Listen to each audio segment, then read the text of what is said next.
Capítulo 18. Clarice havia acordado no início da noite, confusa. Perguntara a Theo onde estavam e como tinham ido parar ali. Orgulhoso, ele contara as últimas horas em detalhes. Havia chegado mesmo a falar da Blitz, mas tinha omitido a conversa com Helena. O assunto ainda o perturbava terrivelmente. Ela estava na cadeira da cozinha, pernas cruzadas sobre a mesa, o olhar fixo na silhueta do rochedo desenhado através da janela. Vez ou outra, um barco iluminado passava distante e as árvores lançavam sombras fantasmagóricas sobre o braço de areia branca da praia do Nunca. Theo segurava duas espátulas sobre a bancada, preparando um molho tailandês com curry e castanhas para temperar a salada de folhas verdes e roxas. No fogão a lenha, havia colocado panquecas de ricota para assar. Era seu prato favorito. Estava de costas para Clarice, mas puxou conversa. O que achou daqui? Na verdade, queria saber se ela havia gostado do sexo, mas não tinha coragem de perguntar. Ele sabia que a noite anterior tinha transformado o diálogo entre eles em algo tortuoso. Espero que os mosquitos não me devorem, ela disse, estapeando a própria nuca.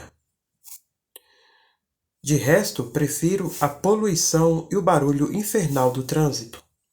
Jantaram em silêncio, iluminados pela lamparina de querosene pendurada num gancho da porta.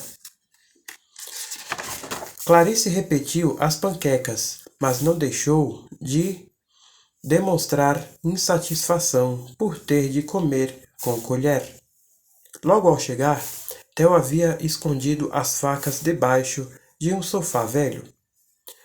Ainda que a casa tivesse 2 quartos, ele havia colocado todas as malas no quarto maior. Clarice não reclamou e até pareceu feliz em dividir novamente a cama com ele. As vantagens dali eram muitas.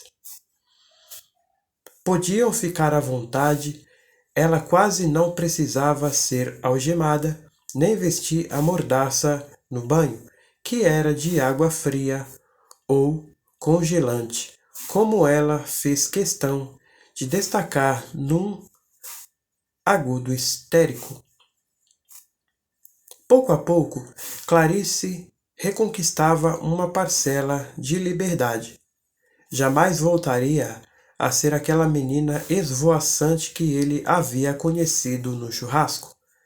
Afinal, relacionamento também é privação. Estavam atados um ao outro. Ele levaria Clarice consigo para sempre. Já não podia viver ou mesmo morrer sem ela. Os dias seguiram quentes. Theo sentia uma espécie de cansaço prazeroso.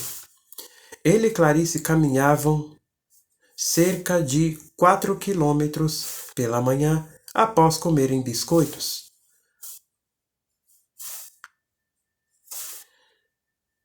Subiam o rochedo num trajeto de pouco mais de 10 minutos e se sentavam no topo, olhando o horizonte e as pedras largas na encosta.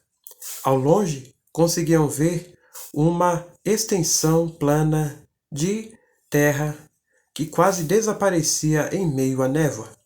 Theo gostava especialmente dessa sensação de distância e esquecimento. A casa também podia ser vista no extremo oposto, reduzida ao tamanho de um carro. Nos dias mais refrescantes, tomavam o caminho de areia e se embrenhavam na mata. Não avançavam muito, pois a vegetação era cerrada e temiam se perder. Voltavam exaustos, suados, mergulharam na água salgada e descansavam nas espreguiçadeiras. Clarice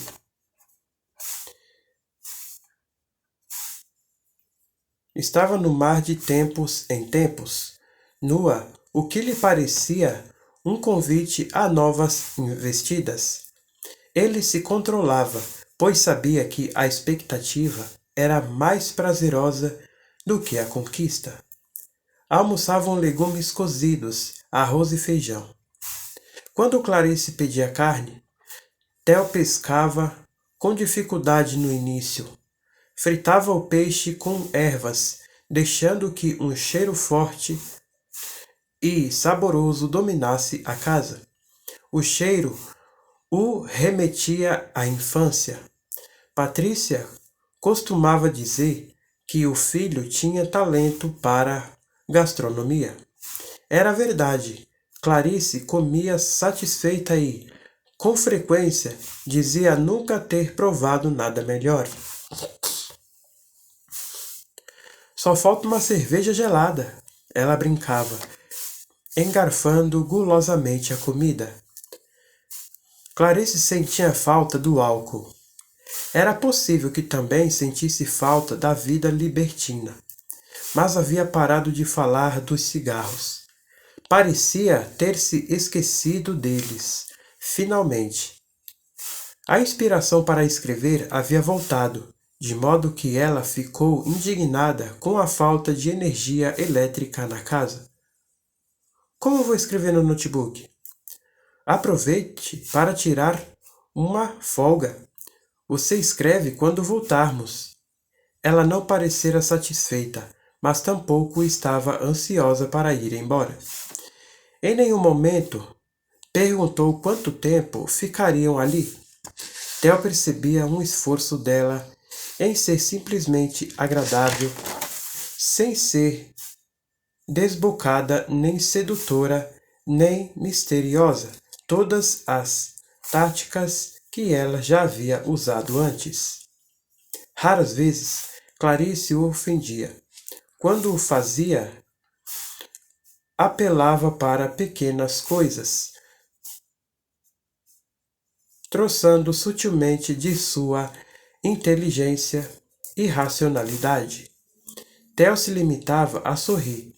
O sorriso era a melhor defesa aos ataques dela.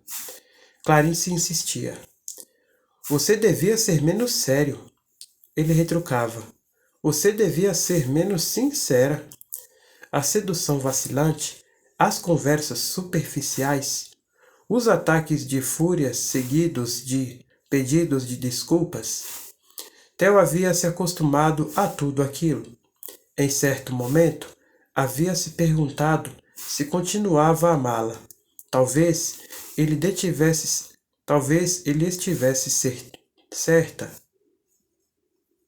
Talvez ela estivesse certa. Talvez tivesse sido apenas paixão, um fogo passageiro. O que ele entendia de amor para ter certeza? Depressa, havia abandonado essa ideia absurda. O que acontecia entre eles era mais simples e bonito. Entravam numa nova fase, mais madura. Tinham atingido um amor sem intermitências. As surpresas cessaram, o que não significaram o fim do sentimento. Ao contrário, a cada dia ele se via mais enraizado em Clarice. O pensamento dela, antes caótico e emotivo, tinha ganhado nuances de método. A confiança como roteirista foi substituída pela reflexão contínua acerca do próprio trabalho. Era um caminho doloroso, porém mais justo e verdadeiramente artístico. Às tardes, eles travavam discussões extensas sobre o significado da arte e sua função de mostrar a verdade. Clarice defendia que bastava entreter. Assistiam diariamente ao pôr do sol. Theo fotografava, um tanto frustrado, pois a lente não captava a essência do momento. Quando voltasse para casa, montaria um álbum da viagem. No futuro, poderia mostrar aos filhos como tinham se conhecido. Chegada a noite, sentavam-se lado a lado nas espreguiçadeiras diante do mar. Theo deixava a lamparina próxima deles. Em silêncio, observavam o céu estrelado. Eram momentos muito agradáveis, pois o vento corria na areia e a natureza entrava seus encantos. 2 semanas tinham passado, extirpando quaisquer preocupações. Ele havia se esquecido de Breno, de Patrícia e de Helena. Naquele instante, sentia que nada podia abalá-lo e confessou: Estou muito feliz.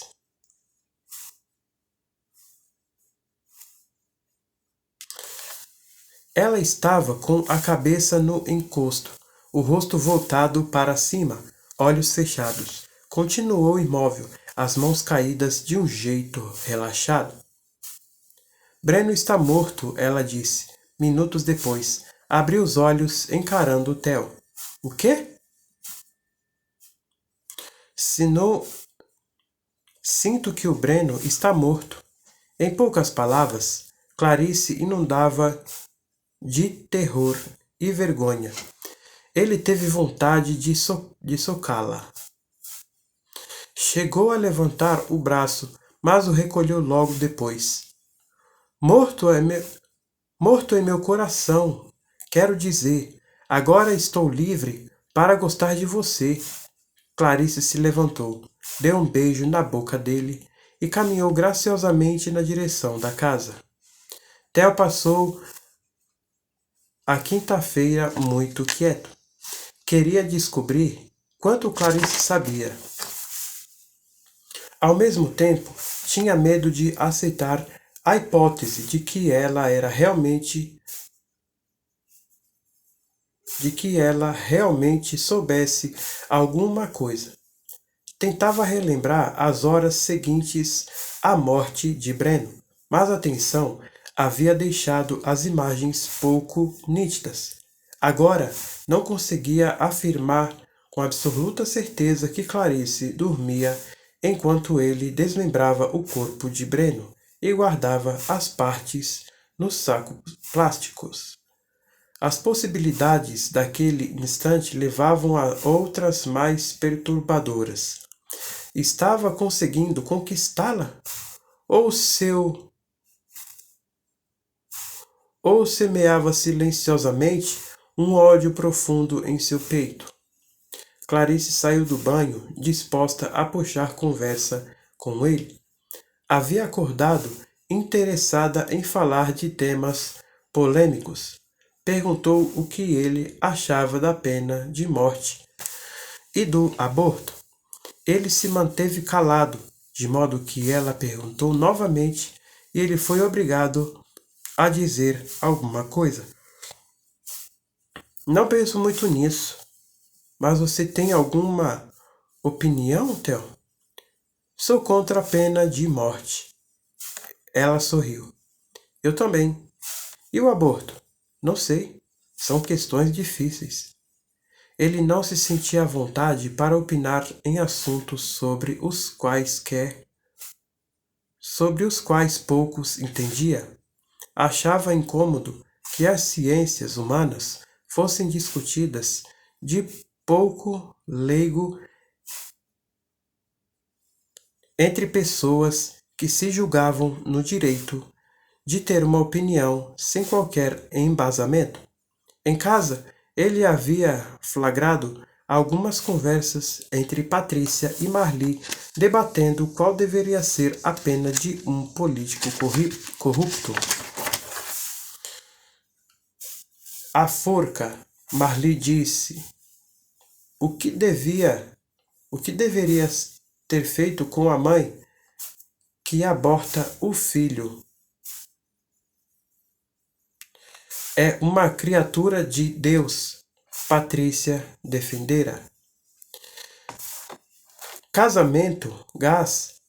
Clarice perguntou, sentando-se diante dele e colocando as mãos em seus joelhos. Theo encarou, temendo os rumos da conversa. Não queria falar sobre Laura e também não queria confessar o que achava dos homens sexuais. Tentou outro assunto. Por que não caminhamos? Antes me fala. Isso diz muito sobre uma pessoa. Você é a favor do casamento gay? Sou, mas me incomoda quando vejo. Te incomoda? Muitos homens têm tesão em ver duas mulheres se beijando. Eu não tenho, disse.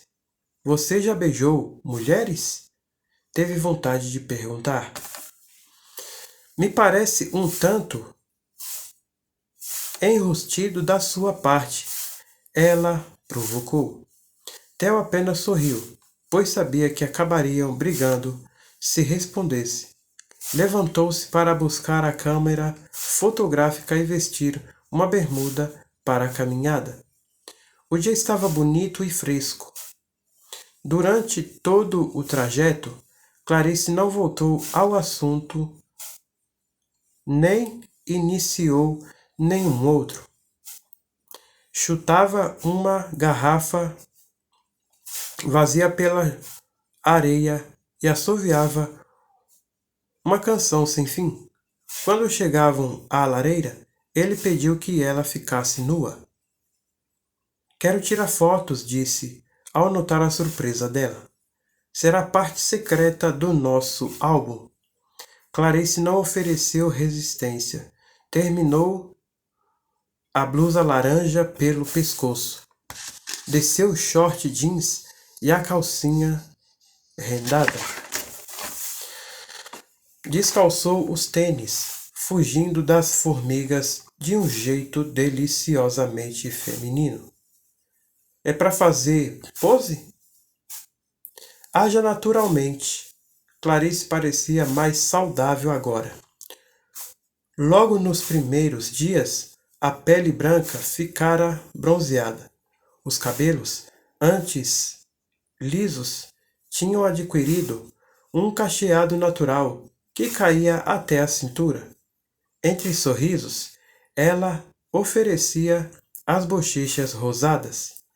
Theo parou de tirar fotos e se aproximou. Ela estava de olhos fechados, recostada num tronco largo. Ele esticou os braços, apoiando-se na árvore e cercando Clarice. Me beija, pediu. Ela reparou o tom ponturo e sorriu. Você está esquisito. Não gostei de você ter falado do Breno ontem. Ai, Theo, não foi nada de importante. Enquanto você falar dele, é sinal de que é importante. Ele não me interessa mais, já disse. Está morto e enterrado. Para de falar assim. Theo queria contar tudo. Sentia-se exposto, invadido por um jogo de palavras. Se explicasse seu incômodo, como Clarice reagiria? O que está acontecendo? Vamos começar uma relação sem segredos. Não tenho segredos, apenas não quero que você fale do seu ex. Tudo bem, parei, mas saiba que odeio homens ciumentos. O próprio Breno interrompeu-se na frase. Pediu desculpas. Theo não tinha vontade de falar mais nada. A verdade é que sou um lago de sentimentos, ela disse, apertando os olhos. Sei que você está inseguro. Eu entendo. Abraçou-o com força. A voz rouca sussurrada no ouvido dele. As pessoas ficam vagando neste meu enorme lago. Não sei explicar. Ultimamente você emergiu, chegou à superfície. O Brênio só afundou. Não se importe com ele. Ele já chegou ao fundo e você ainda está nadando. Deu-lhe outro selinho. Estou gostar de você, Theo. Por favor, não destrua isso.